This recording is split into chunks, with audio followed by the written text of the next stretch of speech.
The stretch drive to Iowa. The candidates get tougher on each other.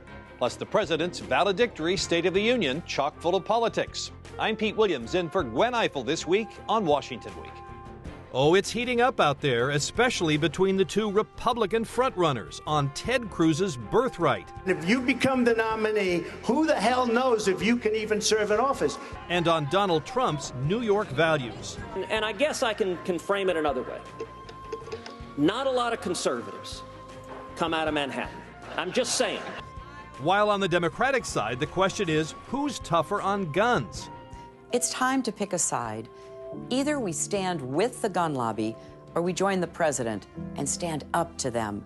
I'm with him. A candidate who was originally thought to be the anointed candidate, to be the inevitable candidate, is now locked in a very difficult race here in Iowa and in New Hampshire. From President Obama, some introspection as he begins his final year in office. It's one of the few regrets of my presidency that the rancor and suspicion between the parties has gotten worse instead of better. The politics in Washington and out on the campaigns. With analysis tonight, Karen Tumulty, national political correspondent for The Washington Post. Lisa Lerer, national politics reporter for The Associated Press. Peter Baker, chief White House correspondent for The New York Times. And Manu Raju, senior congressional correspondent for CNN. Award-winning reporting and analysis, covering history as it happens. Live from our nation's capital, this is Washington Week with Gwen Ifill. Once again, live from Washington, sitting in for Gwen Ifill this week, Pete Williams of NBC News. Good evening. A president's State of the Union address, especially his last one, would normally be a big deal around this table, but it was upstaged by campaign fireworks. Was less than 3 weeks before people actually start weighing in on who will be the next president. Things were much more lively in both parties. Before a crowd in South Carolina, the Republican frontrunners, Donald Trump and Ted Cruz, sparred last night about Cruz's legal qualification to be president. Here's the problem. We're running. He does great. I win. I choose him as my vice presidential candidate, and the Democrats sue because we can't take him along for the ride. I don't like that, okay? You know, back in September, my friend Donald said that he had had his lawyers look at this from every which way, and there was no issue there. There was nothing to this birther issue. Now, since September, the Constitution hasn't changed. It continued like that much of the night as the others on that stage tried to assert themselves against the frontrunners. Ted Cruz, you used to say you supported doubling the number of green cards. Now you say that you're against it. I saw you on the Senate floor flip your vote on crop insurance because they told you it would help you in Iowa. And last week we all saw you flip your vote on ethanol in Iowa for the same reason. That is not consistent conservatism. That is political calculation. We're running for presidency of the United States here. This isn't, a different kind of job. You have to lead. You cannot make rash statements and expect the rest of the world to respond as though, well, it's just politics. So, Karen, you were there as you watched that debate. Did you see any patterns in all that chaos? Yes, if I'm looking a little sleep deprived, that's why. There were two sets of arguments essentially going on the stage. One was the one between Donald Trump and Ted Cruz. This is really interesting because up until now, these two candidates have had sort of a non-aggression pact. Ted Cruz has not wanted to get in Donald Trump's crosshairs because he essentially doesn't want to offend Donald Trump's supporters, because the assumption being at some point he explodes and Ted Cruz would be there to catch the support. Donald Trump was not attacking Ted Cruz because Ted Cruz was saying nice things about him and because he didn't see him as much of a threat. Well, now the polls are showing that, in fact, Iowa is very close between the two of them. So that was the first drama we had going. The second one was among the candidates who would like to be the establishment alternative to whichever of the, Cruz-Trump anti-establishment forces ultimately emerges from this. So that's where you see Christie and Marco Rubio and Jeb Bush all sort of sparring as, I'm the adult, I'm the credible one, I'm the viable one. So 2 debates in 1. But from what you saw in Iowa while you were there, how do the campaigns differ in style in the state? You know, it's really interesting. It's like the 3 leading contenders have 3 totally different theories of the case. Donald Trump is essentially figuring, and very untraditionally for Iowa, figuring that, you know, if he has these big rallies, people will come to him. It's almost a field of dreams strategy. It's not the way you normally run a caucus state. That is how Ted Cruz is doing it, where he is going to every tiny town on the map, speaking to every voter he could, and he's got the resources to add the technology component to that as well. And then a third kind of strategy would be Marco Rubio's, who has not really been out and about in the state all that much.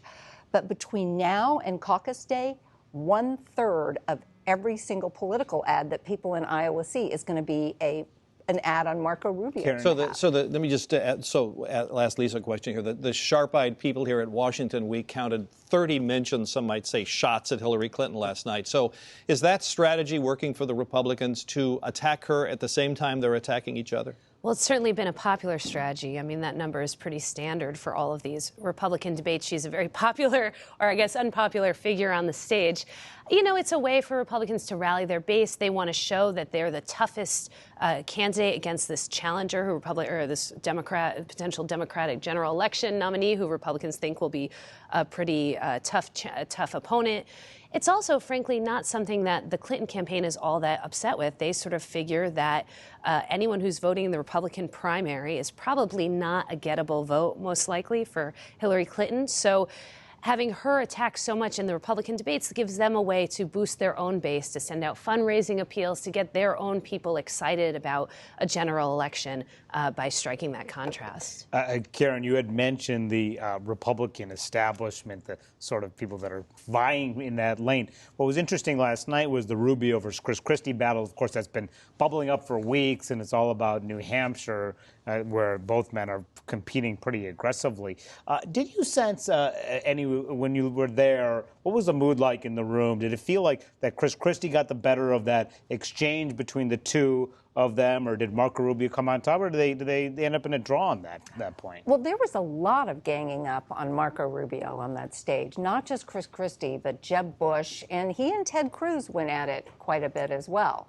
So I think just in the sheer kind of force of everyone taking after Marco Rubio, it was pretty intense. But, you know, he's a pretty smooth and skilled debater. So I think he, you know, these were all lines that people who've covered him on the campaign trail have heard many, many times. But for a television audience, they were essentially seeing Marco Rubio at probably his best. That's why the Democratic debate this weekend actually will be interesting, because the dynamic will be exactly the opposite, right? Instead of having 6 people on stage, you'll have 3, but really just 2 who are genuinely competitive against each other.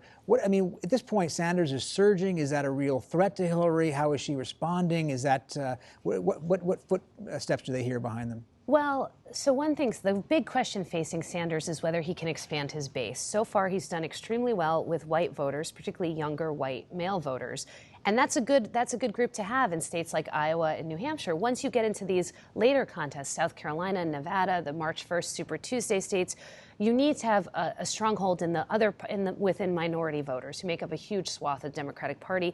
It's not clear whether his appeal extends into that group. He's certainly been trying very hard. So I would say that Hillary Clinton is still favored to win the nomination. Historically, of course, that's how it's always worked in Democratic primaries, right? But at that last debate, which was the Saturday night before Christmas, so nobody except those of us who had to be there probably saw it, Hillary Clinton, you wouldn't have known Bernie Sanders was on the stage. All she wanted to talk about was Donald Trump. I suspect it's not going to be that way this time, now that Bernie Sanders is emerging as a real threat to her in Iowa. That's been one of the most interesting things about the Democratic race in this January 2016 period, is that Hillary Clinton has gone from focusing almost exclusively on Republicans. I don't think she ever mentioned Bernie Sanders by name, to focusing really intensely on him. And it's not just her, it's the whole campaign apparatus behind her. Look, even Chelsea Clinton took a dig at Bernie Sanders this week, which really indicates how concerned they are about that challenge. Have Hillary Clinton's attacks on Sanders had any effect on his fundraising? Yes, they're loving it, in fact. Yeah, she's trying to make a pretty tough case against him. The case is basically his proposals are unrealistic, and that he's disingenuous, that he's not actually this champion of this fighter against income inequality and fighter against corporate interests as he says he is. It's a tough case to make. This guy has been in the Senate and the House for 25 years on these issues. It's just going to be a hard case. I want to ask you about one other thing that came up in the debate. We heard Ted Cruz say earlier that Donald Trump has what he called New York values, and that statement came up at the debates last night, and then Trump responded. Everyone understands that the values in New York City are socially liberal or pro-abortion or pro-gay marriage, focused around money and the media. In his explanation, he said, look, I'm from New York. That's what we believe in New York. Those aren't Iowa values, but this is what we believe in New York. When the World Trade Center came down, I saw something that no place on earth could have handled more beautifully, more humanely than New York. And we rebuilt downtown Manhattan, and everybody in the world watched, and everybody in the world loved New York and loved New Yorkers. And I have to tell you, that was a very insulting statement that Ted made. So, Karen, did he seem ready for that? I would say so. And it was, in fact, it put Donald Trump into some very unfamiliar territory in this campaign. He was on the high ground.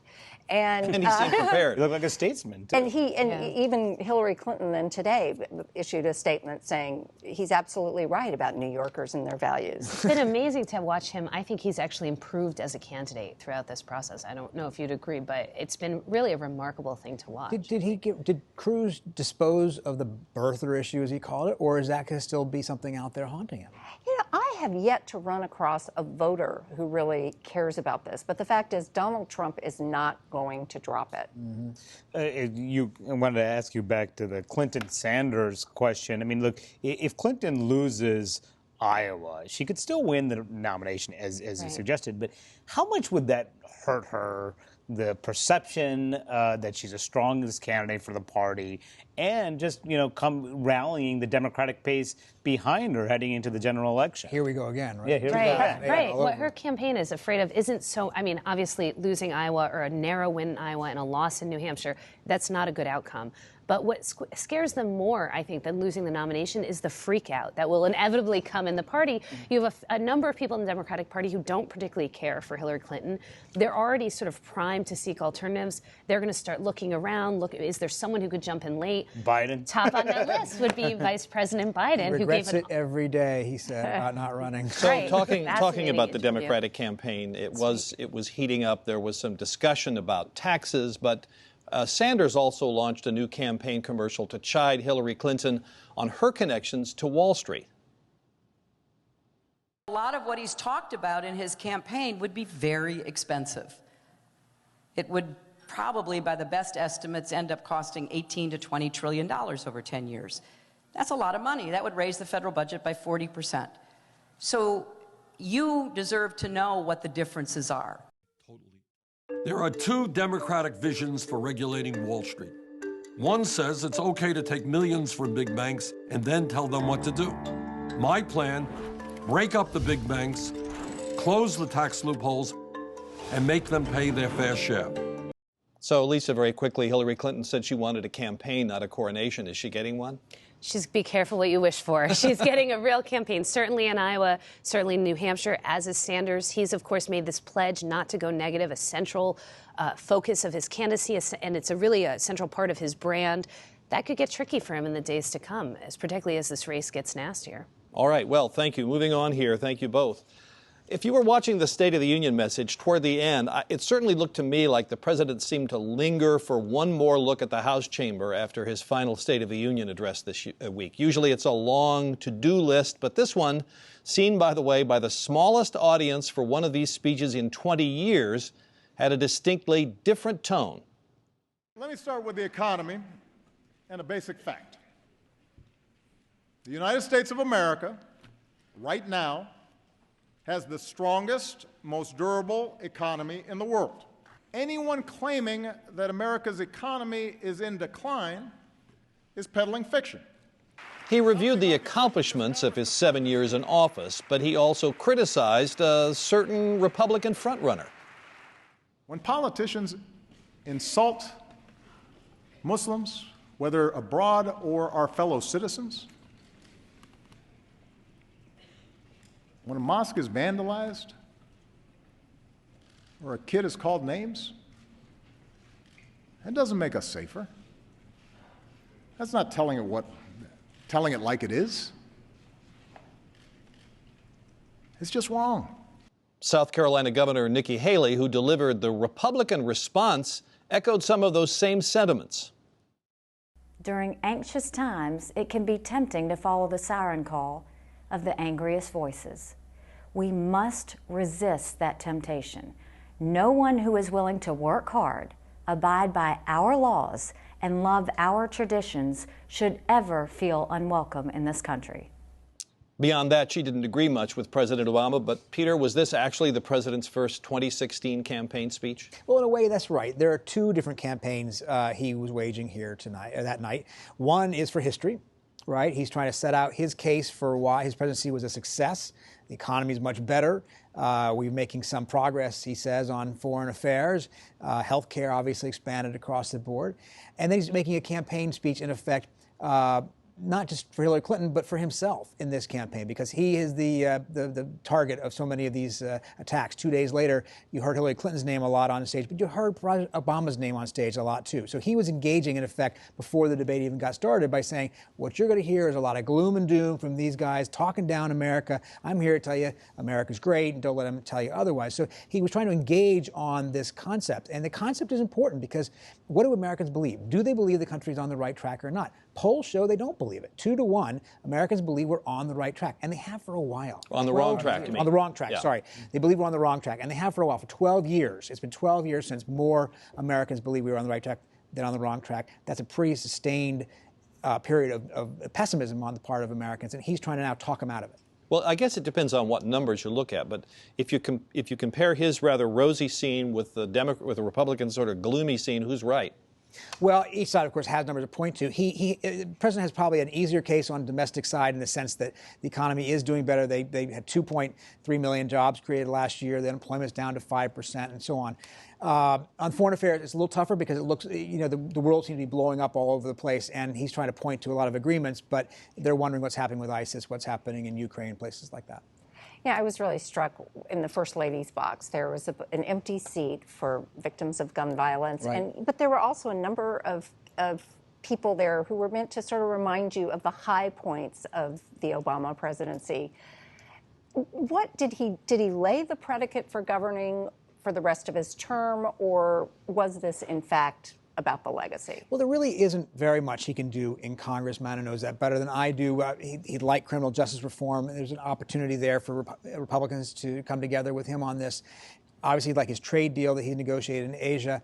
But what he really understands is that for his presidency to be successful, it would be most helpful to have a Democrat follow him, because then it will remove the threat to repealing health care, for instance. And so I think he's thinking very long-term in that regard. So, Manu, what about that? I mean, other than criminal justice reform, is there anything the president can get out of this Congress in the coming year? I doubt it. I mean, the trade agenda that Peter was just referring to is supported by Republicans largely and broadly. Remember, last year they passed a fast-track trade agreement called Trade Promotion Authority that would actually lead to the passage of this massive trade deal, the Trans-Pacific Partnership. The problem is that we didn't see the details of the Trans-Pacific Partnership until late last year, actually until the beginning of this year. And now a lot of Republicans are getting a little squeamish about the details. Mitch McConnell, the Senate Majority Leader, who's a big trade supporter, it says that it's probably not a good idea to do the Trans-Pacific Partnership this year. And Paul Ryan, who's a huge trade supporter, the House Speaker, also is not, they have lent his support behind this deal. So this could probably be hanging out until the next administration. They could take it up and the next president, but who knows, the next president, if it's Hillary Clinton, she came out against the deal, even though she supported it as Secretary of State. So that's a long way of saying that there's very little that will get done this Congress, other than possibly criminal justice reform, but mostly both parties will be making their case why they should stay in power. On the campaign argument side of things, was that effective? I mean, was anyone listening to the speech? Do you think that he laid out the case for the Democrats in an effective way that will benefit them? I think that when I was talking to a lot of Democrats as they were leaving the chamber, they were saying to me, where was this guy in the last several years? They liked that kind of speech, a really rosy, optimistic speech. That they felt like they were missing that in the 2014 midterms. They thought that argument could have been made a little bit more aggressively. So certainly, I think that that could help. But as we know, that very quickly the focus shifted back to the campaign trail. How much the president will have a bully pulpit for the rest of this year? Probably not nearly as much as he's had in the past. Peter, what else does the president want out of this Congress, or does he realize that really beyond that one thing we talked about, there really isn't much? Well, look, he's got a budget deal in place, so he doesn't have to worry about that. That's a big deal. We won't have the kind of fights over a possible shutdown that we've had in the past. And so what he really wants is for them to stay out of the way, I think. You know, he's going to be on a plane a lot. You're going to see him get out of the country 5-6 times this coming year. He's going to be a foreign policy president. He's going to have to try to make the argument that his foreign policy has made a difference. And we're talking about the Iran nuclear deal, which we're going to see this very weekend possibly come into force, the Cuba opening, the climate pact, and so on. And the trade deal is his other one. So he wants to try to, use Air Force One basically as his launching pad. And I would say so much of it is the White House wants to implement the rest of its agenda. They're aggressively try to get a lot of these executive actions that they had launched, get that done. And the House Republicans in particular want to showcase what they would do if they had both houses of Congress as well as the White House.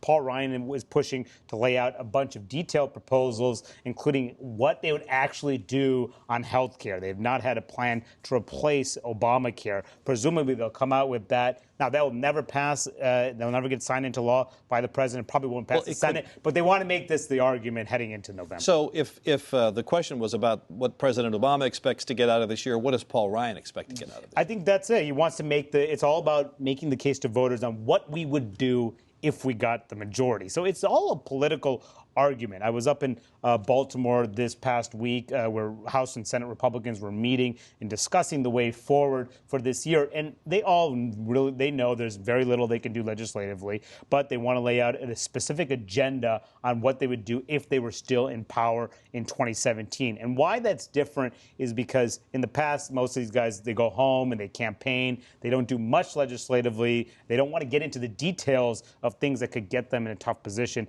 Paul Ryan wants to actually lay out, say, what we'll do on welfare reform, what we'll do on tax reform, what we'll do on health care reform, and run on that.